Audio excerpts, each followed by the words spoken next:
문은 잠갔겠죠? 제가 조용히 물었고 그는 대답 대신 고개를 끄덕이며 제 어깨에 이불을 살짝 덮어주었죠. 여기 방음 괜찮죠?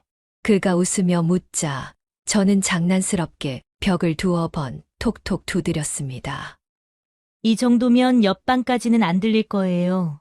그의 익살에 피식 웃음이 새어나왔고 그 웃음의 끝에서 우리는 거의 동시에 가까워졌습니다. 창밖의 불빛보다 이 방 안의 온기가 훨씬 또렷했고 말 대신 손끝에 스치는 온기로 서로의 마음을 확인했죠. 믿기 어렵겠지만 이 장면은 불과 몇 달 전 여관 복도 끝방에서 있었던 일입니다. 57세인 제가 이런 이야기를 꺼낸다고 놀라지 마세요. 이 나이에도 심장이 이렇게 세게 뛸 수 있다는 걸 그날 처음 알았거든요. 물론 여기까지 오기까지는 적지 않은 일들이 있었답니다. 대체 어떤 사건들이 우리를 이 방까지 데려왔을까요? 제 황혼 로맨스가 궁금하시다면 영상 시작 전에 구독과 좋아요, 그리고 알림 설정 부탁드립니다. 댓글로 여러분의 응원 한마디나 비슷한 경험도 들려주세요. 그럼 지금부터 차근차근 제 이야기를 풀어보겠습니다. 저는 올해 57세 차연옥입니다. 지금은 작은 여관을 혼자 운영하며 살고 있어요. 어떻게 이런 삶을 살게 되었는지, 그리고 그 과정에서 어떤 일들이 벌어졌는지 지금부터 들려드리겠습니다. 몇 년 전까지만 해도 저는 평범한 주부였어요. 남편과 함께 작은 사업을 하며 그럭저럭 살만했죠. 물론 완벽하지는 않았지만 그래도 남들처럼 평범하게 살고 있다고 생각했어요. 그런데 어느 날부터 남편의 행동이 이상해지기 시작했습니다. 늦게 들어오는 날이 많아지고 전화를 받을 때마다 다른 방으로 들어가더라고요. 처음에는 사업 때문인가 싶어서 그냥 넘어갔는데 시간이 지날수록 뭔가 이상했어요. 남편이 거짓말을 하고 있다는 직감이 들었거든요. 그러던 어느 날 정말 우연히 알게 되었습니다. 남편이 다른 여자와 바람을 피우고 있었던 거예요. 그것도 한두 번이 아니라 몇 년째 지속되고 있던 일이었어요. 그 순간 하늘이 무너지는 것 같았습니다. 20년 넘게 함께 살아온 사람이 이럴 수가 있나 싶었어요. 더 큰 충격은 그 다음에 알게 된 사실이었어요. 남편이 사업 자금을 빼돌려서 그 여자에게 써버린 거였어요. 회사는 빚더미에 앉았고 직원들 월급도 못 줄 상황이 되었습니다. 정말 어이가 없었어요. 가정도 배신하고 사업도 망치다니 이런 사람이었나 싶었죠. 결국 모든 게 드러났을 때 남편은 변명도 제대로 하지 못했어요. 미안하다는 말만 반복할 뿐이었죠. 하지만 이미 돌이킬 수 없는 상황이었어요. 회사는 부도가 났고 빚은 산더미처럼 쌓여 있었습니다. 그때부터 정말 지옥 같은 시간이 시작되었어요. 채권자들이 집까지 찾아와서 돈을 달라고 했고 친척들마저 발길을 끊었어요. 그동안 쌓아온 모든 것들이 한순간에 무너졌습니다. 집도 팔아야 했고 자동차도 압류당했어요. 남편과의 이혼 절차도 쉽지 않았어요. 재산 분할이라고 할 것도 없었지만 빚은 엄청났거든요. 결국 이혼을 하면서 각자 살 길을 찾기로 했어요. 그 사람이 어떻게 살든 더 이상 제 상관이 아니었어요. 이혼하고 나서 한동안은 멍하니 지냈어요. 친구들도 연락하기 어색해했고 나이 들어 새로 시작하기도 막막했어요. 그러다가 우연히 이 여관을 인수하게 되었습니다. 값이 싸긴 했지만 그만큼 낡고 시설도 별로였어요. 하지만 선택의 여지가 없었어요. 손님을 받아서 생계를 이어가야 했거든요. 처음에는 정말 힘들었어요. 혼자서 청소도 하고 빨래도 하고 밤늦게까지 일해야 했어요. 손님들도 그리 많지 않았고 가끔 오는 손님들도 대부분 하루 묵고 가는 사람들이었죠. 그렇게 하루하루 버티며 살고 있는데 가끔은 정말 외로워서 견딜 수가 없었어요.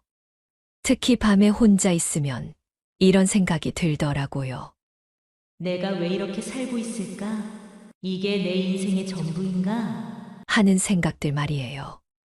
여러분, 인생은 정말 예측할 수 없는 것 같아요. 한순간에 모든 게 달라질 수 있거든요. 하지만 그래도 포기하면 안 되죠. 저도 그렇게 버텨왔어요. 그런 일상이 계속되던 어느 날이었어요. 하늘에서 빗방울이 뚝뚝 떨어지더니 갑자기 폭우가 쏟아지기 시작했습니다. 요즘은 날씨가 참 변덕스럽더라고요. 아침에는 맑다가 갑자기 이렇게 비가 쏟아지니까요.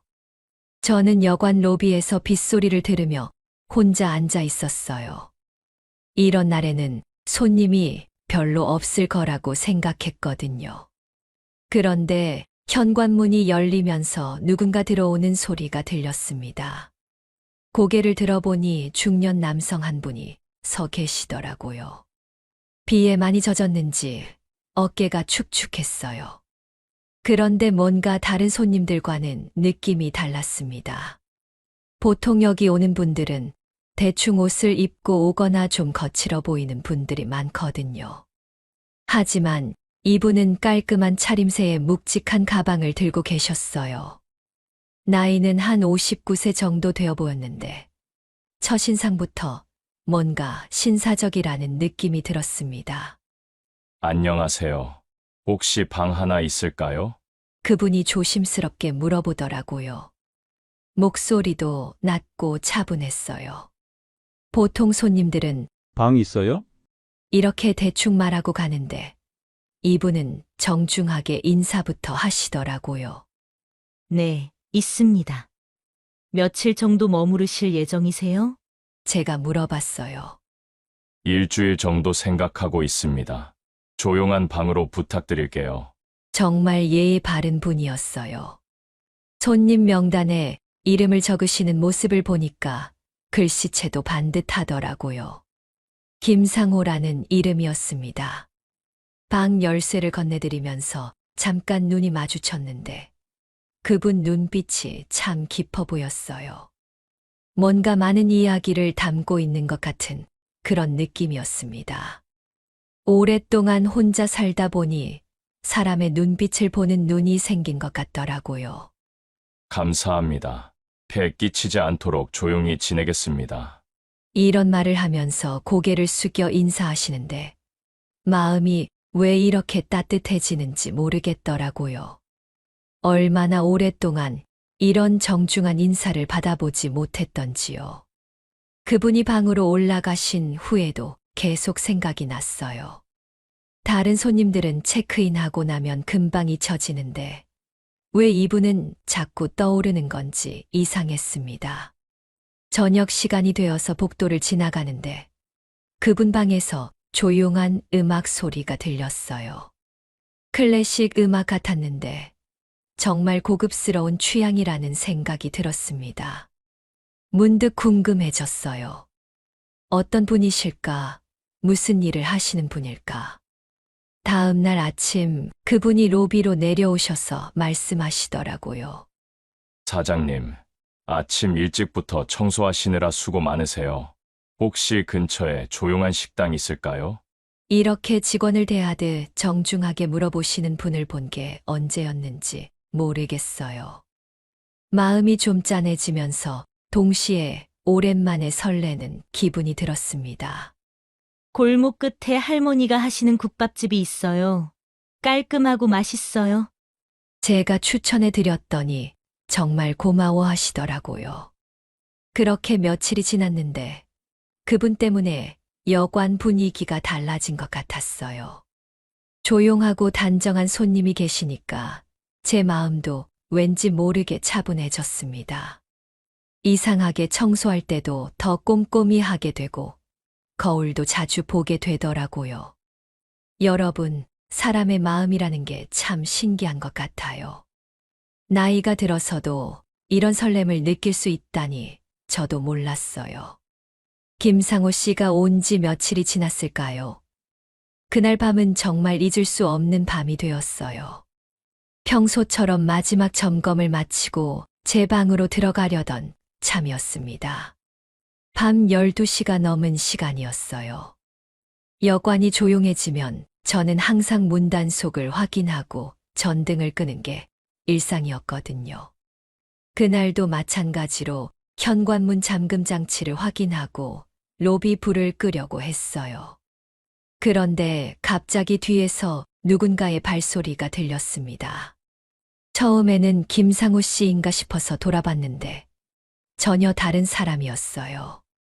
까만 모자를 깊숙이 쓰고 마스크로 얼굴을 가린 남자였습니다. 그 순간 온몸에 소름이 돋더라고요. 이 시간에 왜 여기 있는 거지? 어떻게 들어온 거지? 머릿속이 하얘졌어요.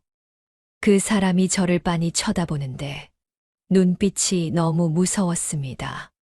아, 안녕하세요. 혹시 방을 찾으시는 건가요? 제가 떨리는 목소리로 물어봤어요. 하지만 그 사람은 대답하지 않고 천천히 제게 다가오기 시작했습니다. 그때부터 직감적으로 알았어요. 이 사람은 손님이 아니라는 걸 말이에요. 뭔가 나쁜 일이 벌어질 것 같다는 불안감이 몰려왔습니다. 심장이 쿵쾅쿵쾅 뛰기 시작했어요. 사장 맞지? 조용히 해. 소리 지르면 죽는다. 그 사람이 낮은 목소리로 협박하더라고요. 손에는 뭔가 번쩍이는 게 들려 있었어요. 아마 칼인 것 같았습니다. 그 순간 다리에 힘이 빠지면서 주저앉을 뻔했어요. 이런 일이 정말 제게 벌어지는 건가 싶었습니다. 여관을 운영하면서 항상 혼자라는 게 위험할 수 있다고 생각했는데 정말 그런 일이 벌어진 거예요. 돈 다 내놔. 그리고 조용히 이 방 안으로 들어가. 그 사람이 제 팔을 거칠게 잡으면서 끌고 가려고 했어요. 저는 무서움에 온몸이 떨렸지만 필사적으로 저항했습니다. 아니에요. 돈 많지 않아요. 제발 그냥 가세요. 제가 애원하듯 말했지만 그 사람은 들은 척도 안 하더라고요. 강도가 저를 제 방 쪽으로 끌고 가려는데 저는 정말 무서웠어요. 이 사람이 저한테 뭘 할지 모르겠다는 생각이 들었거든요. 이대로 끌려가면 정말 위험한 일이 벌어질 것 같았습니다. 도와주세요. 살려주세요. 결국 저도 모르게 소리를 질렀어요. 목청껏 소리를 질렀는데 그 사람이 화를 내면서 제 입을 막으려고 했습니다. 바로 그때 위층에서 문 열리는 소리가 들렸어요. 누군가 계단을 뛰어 내려오는 발소리가 들렸습니다. 강도도 그 소리를 들었는지 잠깐 멈칫하더라고요. 계단에서 내려온 사람은 김상우 씨였어요.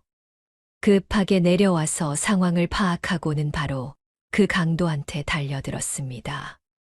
김상우 씨와 강도 사이의 몸싸움은 정말 치열했어요. 로비에서 넘어지고 일어서기를 반복하면서 격렬하게 싸우더라고요. 저는 구석에서 떨면서 그 모습을 지켜볼 수밖에 없었습니다.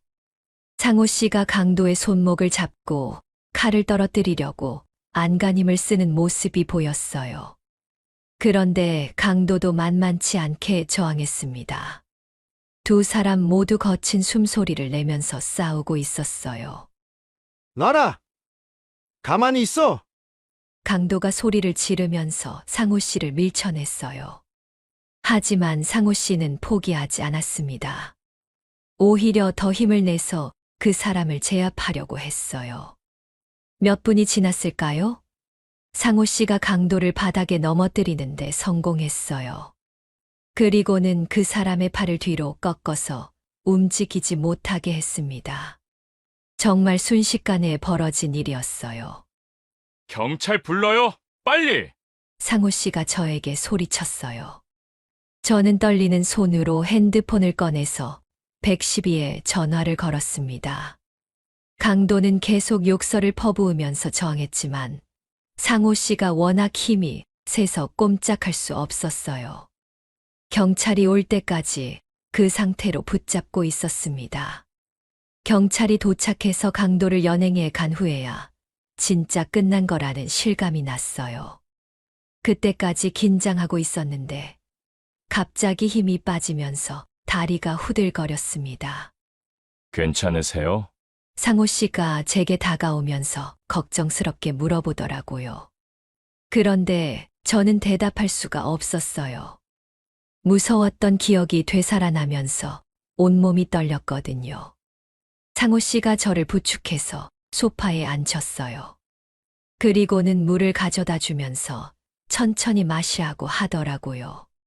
그분의 따뜻한 배려에 마음이 좀 진정되었습니다. 정말 고맙습니다.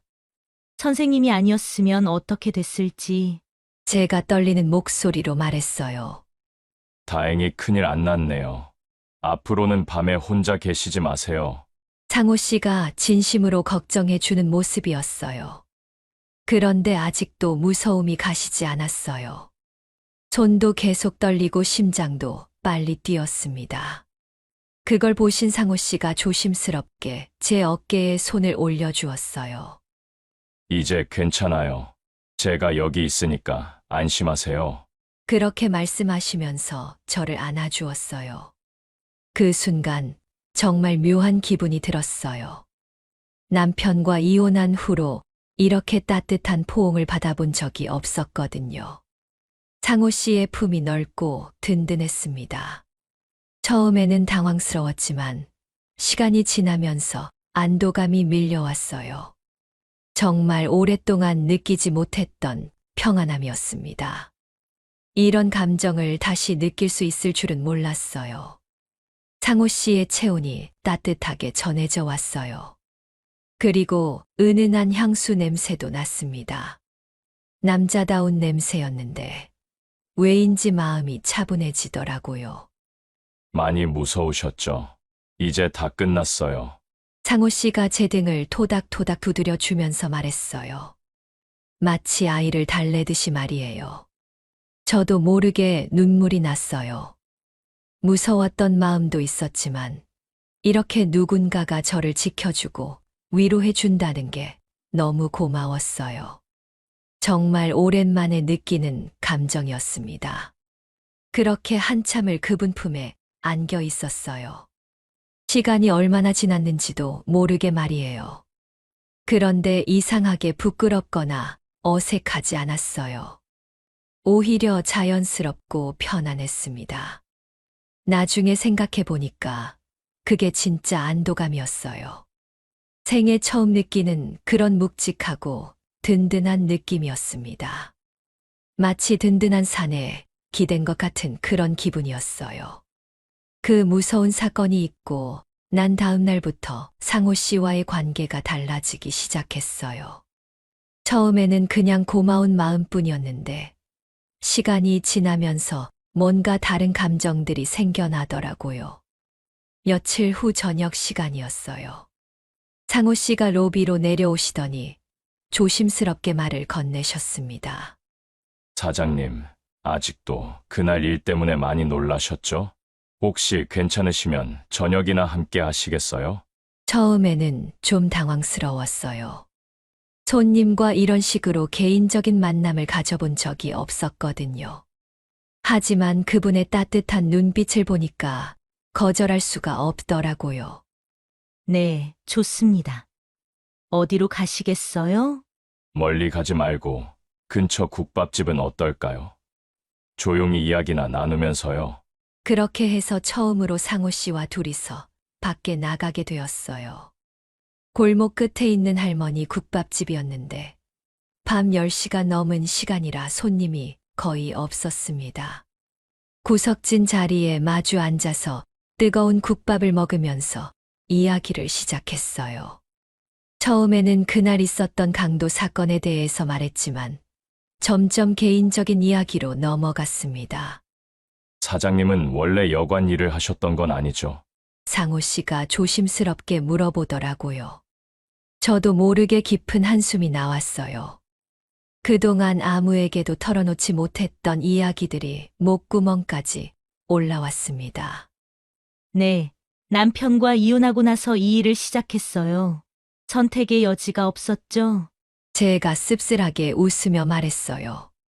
그러자 상호 씨의 표정이 안쓰러워지더라고요. 그리고는 자신의 이야기도 꺼내기 시작했습니다.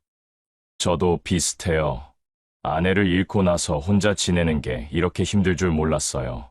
두 사람 다 상처를 가지고 있다는 걸 알게 되니까 왠지 모르게 마음이 가까워지는 느낌이었어요. 서로의 아픔을 이해할 수 있는 사람을 만난다는 게 이런 기분인가 싶었습니다. 시간이 지나면서 대화가 더 깊어졌어요. 결혼 생활 이야기, 외로움에 대한 이야기, 앞으로의 삶에 대한 걱정까지 모든 것들을 나누었습니다. 사장님 같은 분이 왜 혼자 계세요? 이해할 수가 없어요. 상호 씨가 진심으로 말하더라고요. 그 말을 듣는 순간 가슴이 뛰기 시작했어요. 오랫동안 잊고 살았던 여자로서의 감정들이 되살아나는 것 같았습니다. 상우 씨도 마찬가지예요. 이렇게 좋은 분이 왜 혼자 계시는지. 제가 수줍게 대답했어요. 그때 잠깐 침묵이 흘렀는데 그 침묵이 전혀 어색하지 않았어요. 오히려 서로의 마음을 확인하는 그런 시간인 것 같았습니다. 국밥집 할머니가 문을 닫을 시간이 되어서 나올 수밖에 없었어요. 여관으로 돌아가는 길에 상호 씨가 말했어요. 오늘 정말 좋았어요. 오랜만에 마음 편히 이야기할 수 있어서요. 목소리에 진심이 담겨 있었어요. 저도요. 혼자 있으면서 이런 대화가 그리웠는데. 제가 솔직하게 대답했어요. 여관 현관 앞에 도착했을 때 상호 씨가 잠깐 멈춰 서더니 저를 바라봤어요. 가로등 불빛 아래서 보니 그분의 눈빛이 예전과 달랐습니다.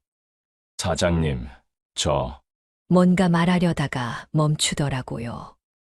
하지만 그 눈빛만으로도 충분히 알 수 있었어요. 저와 같은 마음이라는 걸 말이에요. 저도 가슴이 두근거려서 제대로 말을 할 수가 없었어요. 이런 감정을 느끼는 게 언제였는지 기억도 나지 않았거든요.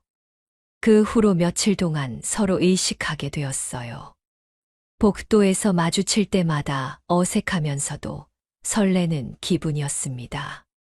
이런 나이에 이런 감정을 느낄 수 있다니 신기하기도 했어요. 상호 씨도 저를 보는 눈빛이 달라졌더라고요. 예전에는 그냥 정중한 손님의 시선이었는데 이제는 뭔가 다른 감정이 섞여 있는 것 같았습니다. 그렇게 며칠이 지나면서 두 사람 사이에는 말로 표현하지 않아도 알 수 있는 그런 감정들이 자라나고 있었어요.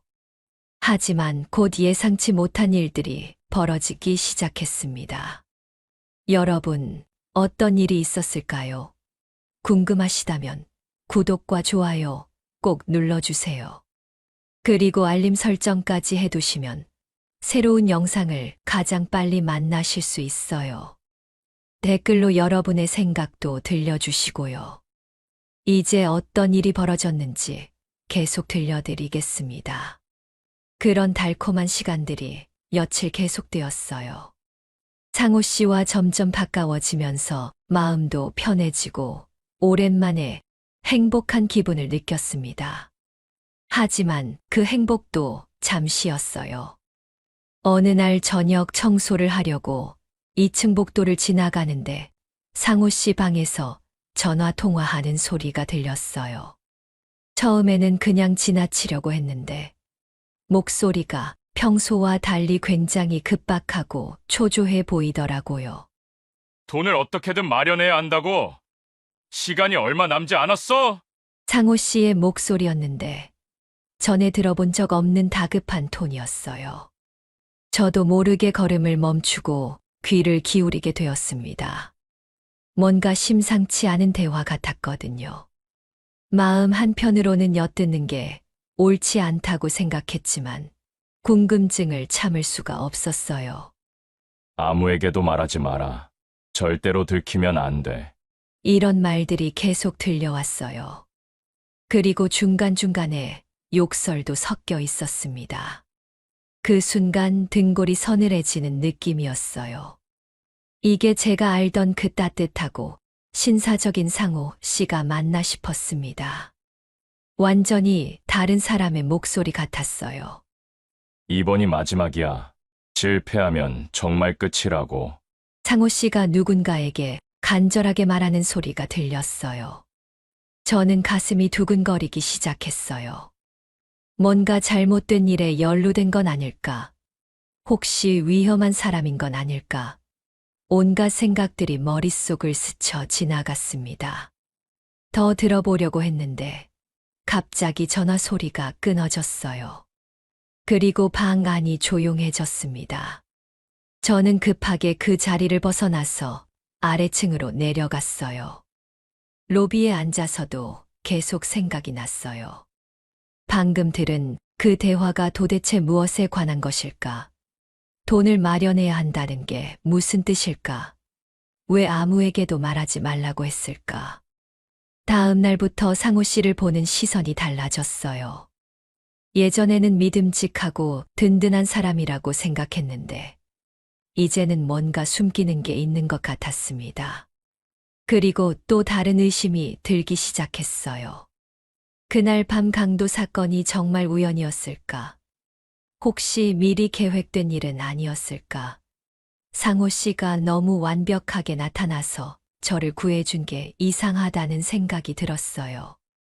며칠 후에도 비슷한 전화 통화를 몇 번 더 엿들었어요. 항상 밤늦은 시간이었고, 목소리는 다급하고 초조했습니다. 계획대로 진행하고 있어. 조금만 더 기다려. 이런 말도 들렸어요. 그럴 때마다 가슴이 철렁 내려앉았어요. 혹시 제가 무서운 사람과 가까워진 건 아닐까? 상호 씨가 저를 이용하려는 건 아닐까? 온갖 불안한 생각들이 몰려왔습니다. 어느 날은 상호 씨가 늦은 밤에 나가는 모습을 봤어요.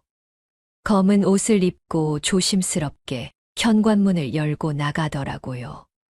그리고 새벽에 몰래 들어오는 소리도 들렸습니다. 정말 이상했어요.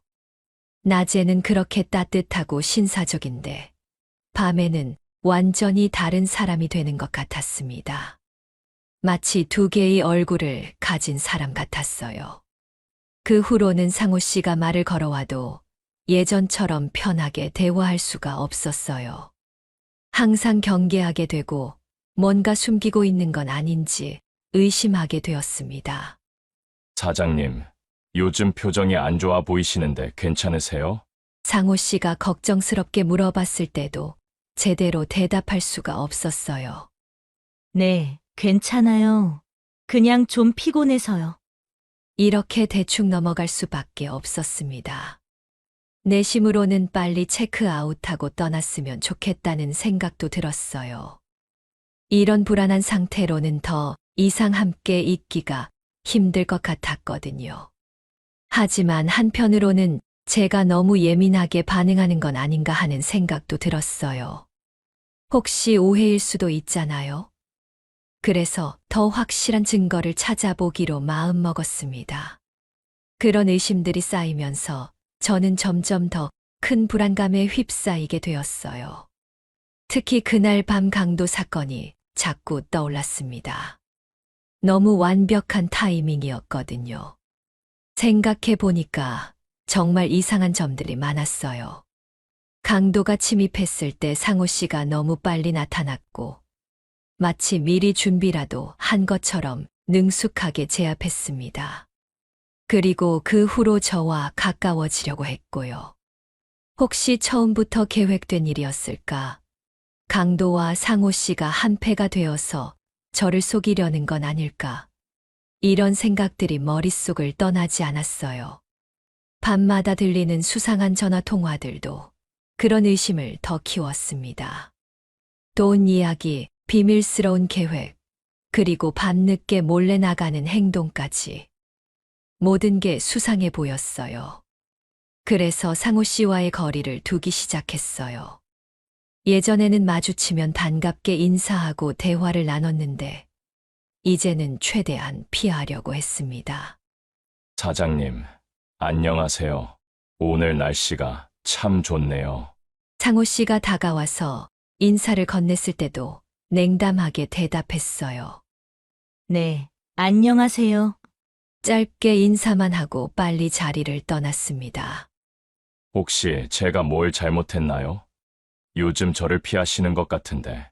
상호 씨가 걱정스럽게 물어봤지만 제대로 대답하지 않았어요. 며칠 동안 이런 식으로 냉랭하게 지냈어요. 상호 씨도 제 태도 변화를 눈치챘는지 더 이상 말을 걸어오지 않았습니다. 로비에서 마주쳐도 서로 어색하게 고개만 끄덕이고 지나갔어요.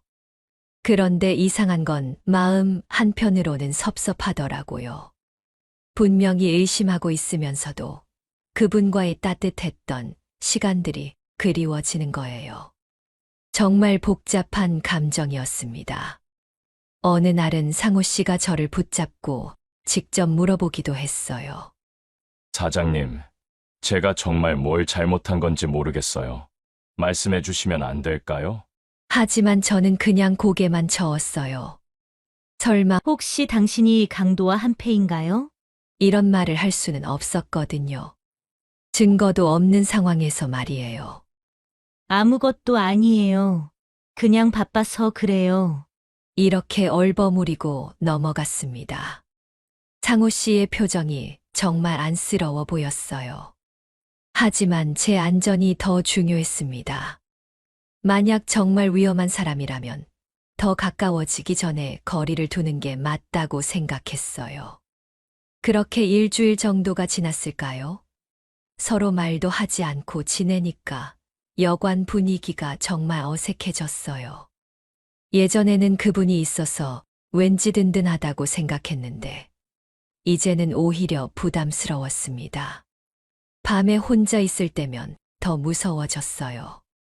혹시 상호 씨가 무슨 나쁜 짓을 꾸미고 있는 건 아닐까? 저를 해치려는 건 아닐까?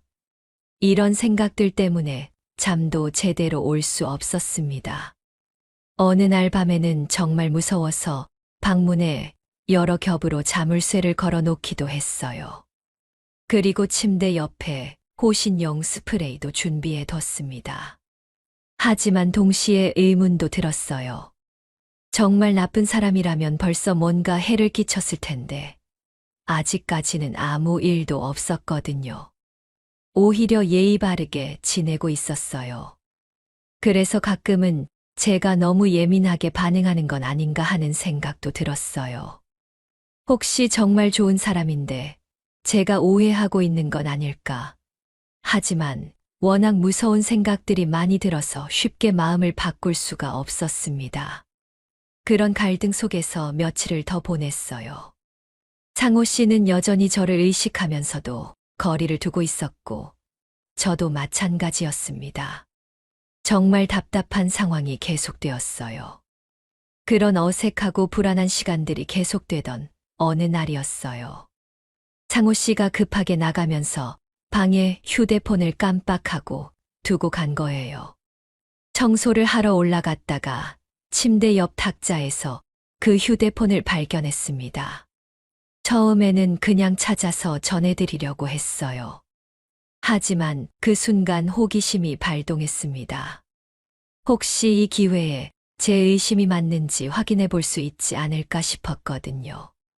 마음속으로는 남의 휴대폰을 보는 게 옳지 않다고 생각했지만, 제 안전이 걸린 문제라고 생각하니까 참을 수가 없었어요. 손이 떨리면서도 휴대폰을 켜봤습니다. 통화 기록을 확인해 봤는데 정말 깜짝 놀랐어요. 제가 엿들었던 그 수상한 전화들의 정체가 드러났거든요. 대부분이 병원에서 온 전화였습니다. 대학병원, 종합병원, 암센터, 이런 번호들이 계속 반복되어 있더라고요. 그리고 문자 메시지들도 모두 치료비, 수술비, 입원비에 관한 내용들이었습니다. 그 순간 머리를 망치로 맞은 것 같았어요. 제가 얼마나 큰 오해를 하고 있었는지 깨달았거든요. 상호 씨의 그 다급한 전화들은 강도와의 공모가 아니라 가족의 치료비 때문이었던 거예요. 문자를 더 자세히 읽어보니 상황이 훤히 보였습니다. 상호 씨의 딸이 암에 걸려서 항암 치료를 받고 있었어요. 그런데 치료비가 너무 많이 들어서 돈을 마련하느라 고생하고 있었던 거였습니다. 아버지, 치료비 걱정하지 마세요. 제가 괜찮으니까 치료 그만두고 싶어요. 이런 딸의 문자도 있었어요. 그리고 상호 씨가 답장한 내용도 보였습니다. 절대 포기하지 마. 아버지가 돈은 어떻게든 마련할 테니까 치료만 열심히 받아. 이런 간절한 메시지들이었어요. 그제야 이해가 되었어요. 왜 그렇게 다급하게 전화 통화를 했는지, 왜 아무에게도 말하지 말라고 했는지 말이에요. 자존심이 상해서 남에게 어려운 처지를 알리고 싶지 않았던 거였어요. 밤늦게 나가는 것도 아마 알바를 하거나 돈을 빌리러 다니는 거였을 거예요. 딸의 치료비를 마련하기 위해서 말이죠. 제가 정말 바보였구나 싶었습니다. 눈물이 핑 돌면서 가슴이 먹먹해졌어요. 이런 힘든 일을 혼자 감당하고 있었을 상호 씨를 생각하니까 마음이 아팠습니다. 그리고 제가 그동안 얼마나 차갑게 대했는지 후회가 되었어요. 급하게 휴대폰을 원래 자리에 놓고 방을 나왔어요. 그리고 로비에서 상호 씨가 돌아오기를 기다렸습니다. 마음을 어떻게 전해야 할지 고민하면서 말이에요. 1시간 후에 상호 씨가 지친 얼굴로 돌아왔어요. 얼굴에 걱정이 가득했고 어깨도 처져 있었습니다. 분명히 딸 때문에 마음고생을 하고 있는 게 보였어요. 휴대폰 방에 두고 가셨더라고요. 제가 휴대폰을 건네면서 말했어요. 아, 감사합니다. 깜빡했네요. 상호 씨가 고마워하면서 받아들었어요. 그런데 그때 저도 모르게 눈물이 나더라고요. 그동안 얼마나 힘드셨을까 생각하니까 마음이 아팠거든요. 그리고 제가 오해해서 차갑게 대한 것도 미안했고요. 사장님, 왜 우세요? 무슨 일이에요? 상호 씨가 깜짝 놀라면서 물어봤어요. 저는 그동안의 오해를 털어놓을 수밖에 없었습니다. 그리고 우연히 알게 된 딸의 병에 대해서도 조심스럽게 말했어요. 물론 휴대폰을 본 건 말하지 않고 다른 방법으로 알게 되었다고 했습니다. 상호 씨는 처음에 당황하더니 결국 모든 걸 털어놓았어요. 딸의 암 진단, 치료비 마련의 어려움, 그리고 그동안 숨기고 있던 모든 사연들을 말이에요. 정말 죄송해요. 처음부터 솔직하게 말씀드렸어야 했는데. 상호 씨도 눈물을 흘리면서 사과했어요. 그 순간 제 마음속에 있던 모든 의심과 불안이 사라졌습니다. 그리고 이 힘든 일을 혼자 감당하고 있는 상호 씨가 너무 안쓰러웠어요. 그렇게 진실이 밝혀진 후 저희는 로비 소파에 나란히 앉아서 한참을 울었어요. 상호 씨는 딸의 병 때문에, 저는 그동안의 오해 때문에 말이에요. 두 사람 다 너무 많은 상처를 안고 살아왔구나 싶었습니다. 사장님, 정말 죄송해요. 처음부터 솔직하게 말씀드렸어야 했는데 자존심이 허락하지 않았어요. 상호 씨가 고개를 숙이며 말했어요. 아니에요. 저야말로 미안해요. 의심하고 피하고 정말 바보 같았어요. 저도 진심으로 사과했습니다. 오해가 풀리고 나니 그동안 억눌렀던 감정들이 한꺼번에 터져 나왔어요. 외로움, 그리움, 그리고 상호 씨를 향한 마음까지 모든 게 뒤섞였습니다. 연옥 씨, 처음으로 제 이름을 부르면서 상호 씨가 제 두 손을 꽉 잡았어요. 그 순간 온몸에 전기가 흐르는 것 같았습니다. 이런 감정을 느끼는 게 언제였는지 기억도 나지 않았어요. 상우 씨도 많이 힘드셨죠? 혼자서 이 모든 걸 감당하시느라. 제가 그분의 거친 손을 어루만지며 말했어요. 일하느라 거칠어진 손이었지만 따뜻하고 든든했습니다. 그때 상호 씨가 갑자기 일어나서 제 앞에 무릎을 꿇었어요. 그리고는 제 얼굴을 두 손으로 감싸면서 간절한 눈빛으로 저를 바라봤습니다. 연옥 씨, 저는 이미 당신을 사랑하고 있어요. 처음 만난 그날부터 마음을 빼앗겼어요. 상호 씨의 목소리가 떨렸어요. 하지만 눈빛만큼은 확고했습니다. 제 심장이 터질 듯이 뛰었어요. 이 나이에 이런 고백을 들을 줄은 꿈에도 몰랐거든요. 눈물이 주르르 흘러내렸습니다. 저도 상우 씨를. 말이 제대로 나오지 않았어요. 하지만 상호 씨는 제 마음을 알아챘습니다. 상호 씨가 천천히 일어나서 저를 소파에서 일으켜 세웠어요. 그리고는 벽에 등을 기대게 한 후 제 앞에 바짝 다가섰습니다. 숨소리가 들릴 정도로 가까웠어요. 연옥 씨, 내가 당신을 지켜줄게요. 더 이상 혼자 외롭게 살지 마세요. 상호 씨가 제 귓가에 속삭였어요. 그 낮은 목소리에 온몸이 떨렸습니다. 저도 더 이상 참을 수 없었어요. 그동안 억눌렀던 모든 감정이 폭발했습니다. 상호 씨의 목에 팔을 두르고 끌어당겼어요. 상우 씨, 저 정말 미칠 것 같아요. 이런 감정을 다시 느낄 줄 몰랐어요. 제가 숨가쁘게 말했어요. 그 순간 상호 씨가 저를 벽에 밀어붙이듯 끌어안았어요. 뜨거운 체온이 전해져 왔고 남자다운 향기가 코끝을 자극했습니다. 머리가 하얘지면서 아무 생각도 할 수 없었어요. 나도 당신 없으면 안 돼요. 상호 씨가 제 목덜미에 얼굴을 묻으며 간절하게 속삭였어요. 저는 그분의 등을 꽉 껴안았어요. 넓고 단단한 등이 너무 든든했습니다. 이런 남자다운 품에 안기는 게 언제였는지 모르겠더라고요. 두 사람 다 거친 숨소리를 내면서 서로를 끌어안고 있었어요. 로비의 어스름한 불빛 아래서 우리는 금기를 깨고 서로의 마음을 확인했습니다. 우리 이제 어떻게 되는 거예요? 제가 상호 씨 품에서 떨리는 목소리로 물어봤어요. 모르겠어요. 하지만 당신과 함께라면 뭐든 할 수 있을 것 같아요.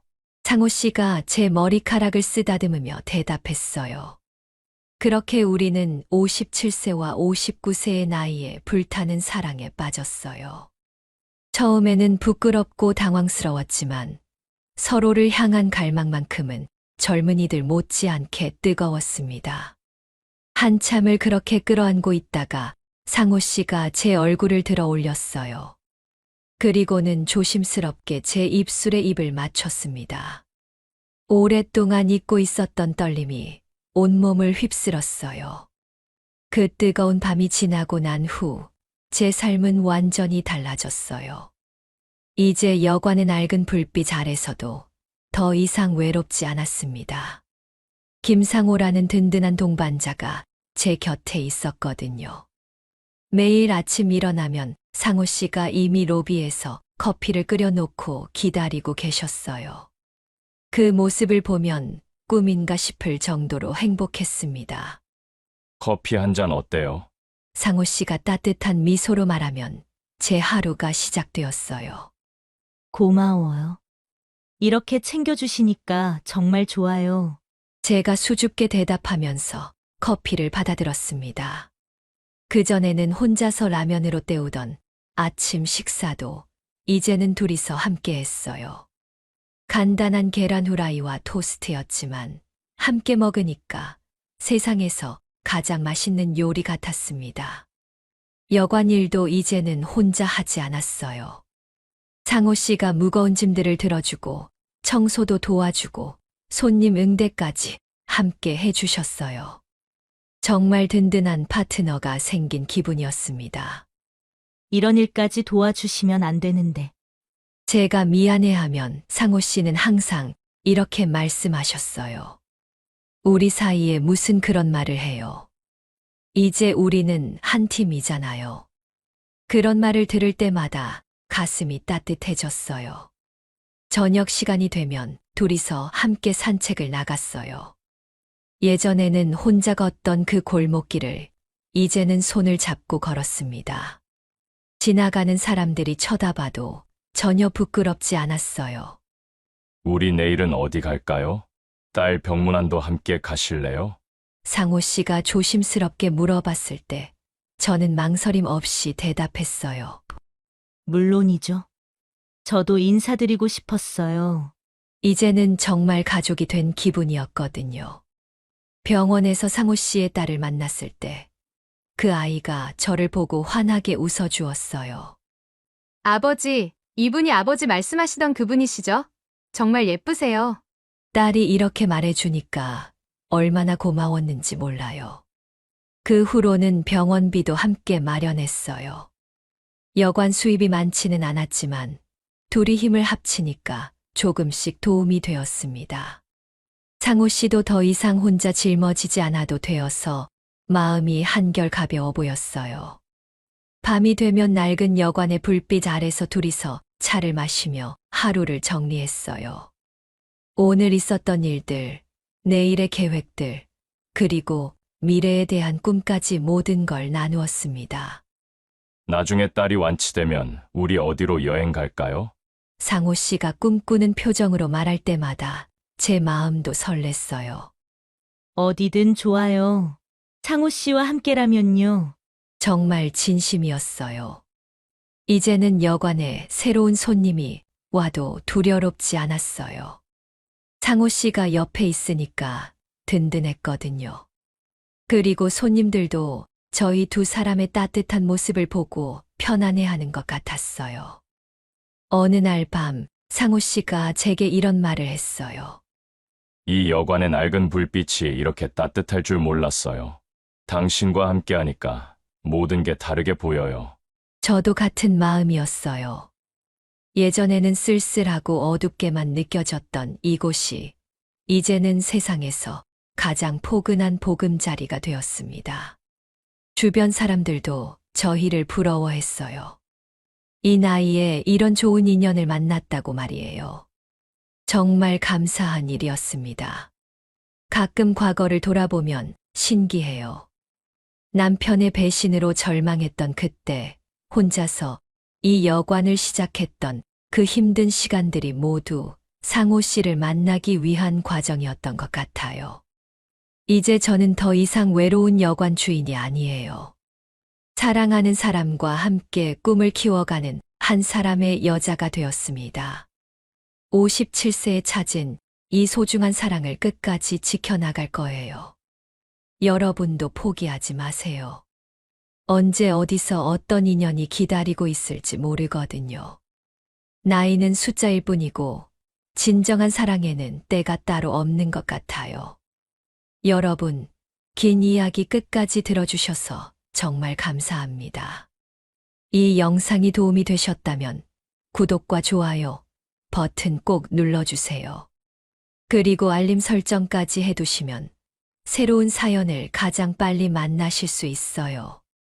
댓글로도 여러분의 이야기나 응원의 말씀 남겨주시면 정말 힘이 됩니다. 다음에도 더 좋은 이야기로 찾아뵙겠습니다. 시청해 주셔서 감사합니다.